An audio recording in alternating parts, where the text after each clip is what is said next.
1983 അമിതാഭ് ബച്ചനെ നായകനാക്കി മനേ മോഹൻ ദേശായി സംവിധാനം ചെയ്ത ചിത്രമാണ് കൂലി. ഋഷി കപൂർ, ഋതി അഗ്നിഹോത്രി, കദീർ ഖാൻ, വഹീദ റഹ്മാൻ, പുനീത് ഇസാർ, സത്യേന്ദ്ര കപൂർ എന്നിവരാണ് ചിത്രത്തിലെ മറ്റ് കഥാപാത്രങ്ങളെ അവതരിപ്പിച്ചത്. ബാംഗ്ലൂരിൽ വെച്ചാണ് ചിത്രത്തിന്റെ ഷൂട്ടിംഗ്. ബാംഗ്ലൂർ യൂണിവേഴ്സിറ്റി ക്യാമ്പസ് ആയിരുന്നു പ്രധാന ലൊക്കേഷൻ. ക്യാമ്പസിൽ വെച്ച് പുനീത് ഇസാറുമായുള്ള സംഘടന രംഗത്തിൽ പരിക്കേൽക്കുകയും അമിതാഭ് ബച്ചനെ ആശുപത്രിയിൽ പ്രവേശിപ്പിക്കുകയും ചെയ്തിരുന്നു. ചിത്രീകരണ സമയത്ത് ബാംഗ്ലൂരിലെ ഒരു ഹോട്ടലിലായിരുന്നു ബച്ചൻ താമസിച്ചിരുന്നത്. ഇടവേളയിൽ ബച്ചൻ റൂമിലിരിക്കുമ്പോൾ ഒരു ഫോൺ കോൾ വന്നു.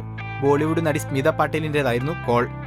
താൻ ഒരു സ്വപ്നം കണ്ടുവെന്നും ചിത്രീകരണത്തിനിടെ സെറ്റിൽ വെച്ച് ബച്ചന് എന്തോ വലിയ അപകടം സംഭവിച്ചുവെന്നും നടി പറഞ്ഞു.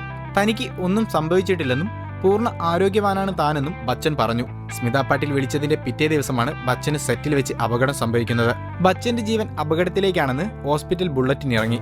ആരാധകരും സിനിമാ ലോകവും ഒന്നിച്ച് അമിതാഭ് ബച്ചന് വേണ്ടി പ്രാർത്ഥിച്ച ദിവസങ്ങൾ. 6 മാസത്തിന് ശേഷമാണ് പിന്നീട് ബച്ചൻ പൂർണ്ണ ആരോഗ്യവാനായി തിരിച്ചു വന്നത്. കൂടുതൽ ഗോസിപ്പുകൾക്കായി ഈ ചാനൽ സബ്സ്ക്രൈബ് ചെയ്യൂ. ഗോസിപ്പ് ബസാർ.